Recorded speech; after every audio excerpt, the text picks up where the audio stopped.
আজকে আমরা ব্যথিত হৃদয় নিয়ে শোক র্যালি হয়ে আপনাদের সামনে চাঁদপুরে এই শোক সভায় এসে উপস্থিত হয়েছি।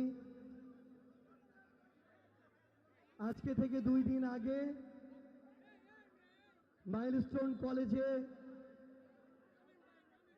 যে হৃদয় বিদারক ঘটনা ঘটেছে, আমরা নিষ্পাপ ছোট ছোট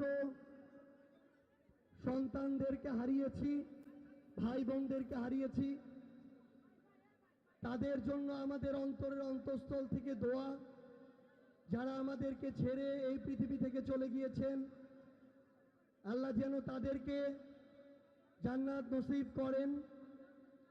যারা এখনো হাসপাতালে ওই দগ্ধ শরীর নিয়ে ব্যথায় কাতরাচ্ছেন, আল্লাহ যেন তাদেরকে দ্রুত সুস্থ করে দেন। তাদের যে ব্যথা, সেই ব্যথাকে প্রশমিত করে দেন। যখন আমাদের নবী সাল্লাল্লাহু আলাইহি সাল্লামকে আগুনে নিক্ষেপ করা হয়েছিল, আল্লাহ সেই আগুনকে শীতল করে দিয়েছিলেন আমাদের নবী সাল্লাল্লাহু আলাইহি সাল্লামের জন্য। একইভাবে এই নিষ্পাপ শিশুদেরকে যেন আল্লাহ তাদের ব্যথা প্রশমিত করে দেন।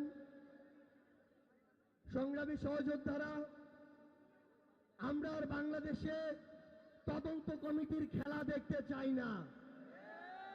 আমরা দেখতে চাই এই অভ্যুত্থান পরবর্তী বাংলাদেশে এই তদন্ত কমিটিগুলো প্রত্যেকটা ঘটনার পিছনে কোন ব্যক্তিগুলো দায়ী, কোন সিস্টেম দায়ী, কোন প্রতিষ্ঠানগুলো দায়ী, সেগুলো খুঁজে বের করে তদন্ত সাপেক্ষে তাদেরকে যেন শাস্তির আওতায় নিয়ে আসে। আমরা এই বাংলাদেশে এমন ধ্বংসের পরে আর কোন চুরির খেলা দেখতে চাই না।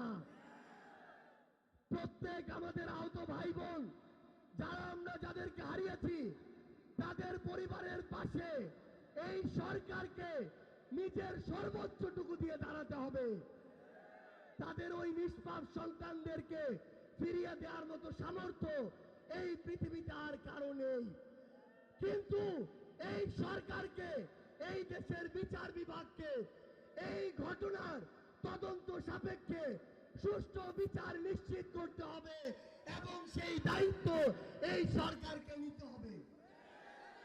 আমরা স্পষ্ট করে ঘোষণা দেই, আমাদের অনেক মত থাকতে পারে, ফ্যাসিস্ট বিরোধী যারা লড়াই করেছি মত পার্থক্য থাকতে পারে, কিন্তু সেই সুযোগ নিয়ে আওয়ামী লীগ এবং তাদের দোসর আমাদের মধ্যে ঢুকে অরাজকতা তৈরি করবে, সেই সুযোগ আমরা এই বাংলাদেশে আর দিব না। আমাদের মধ্যে রাজনৈতিক আদর্শ ভিন্ন হতে পারে, আমাদের নাম ভিন্ন হতে পারে।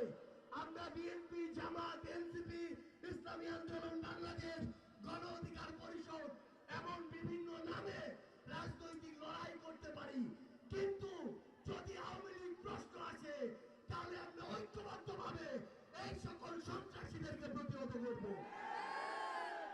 সংগ্রামী সহযোদ্ধারা, আমাদের নিজেদের মধ্যকার মত পার্থক্যে ফাটল ধরিয়ে সুযোগ নেওয়ার জন্য অনেকে বসে আছে। আমরা এই বাংলাদেশে এই সুযোগ আর কাউকে দিব না। আমাদের অভ্যুত্থানে যারা শহীদ হয়েছে, আহত হয়েছে, তাদের উপরে এই যে হত্যাযজ্ঞ, এই অন্তর্বর্তীকালীন সরকারকে এই গণহত্যার বিচার নিশ্চিত করতে হবে, রায়গুলোকে কার্যকর করতে হবে। নাহলে এই অন্তর্বর্তীকালীন সরকার আমার শহীদ পরিবারের, আমার সন্তান হারানো মায়েদের, ভাই হারানো ভাইদের এই যে ব্যথা, এই যে দায়বদ্ধতা, সেটা এই বাংলাদেশে মৃত্যুর পূর্ব পর্যন্ত কোনোদিন এড়িয়ে যেতে পারবে না। সংগ্রামী সহযোদ্ধারা, আমাদের লড়াই মাত্র শুরু হয়েছে। আসলেই আমাদের এই যুদ্ধ এখনো শেষ হয়নি। এই যুদ্ধ আমাদের ঐক্যবদ্ধভাবে চালিয়ে যেতে হবে। সবাইকে অসংখ্য ধন্যবাদ। আমাদের সবার জন্য দোয়া করবেন। ইনকিলাব জিন্দাবাদ।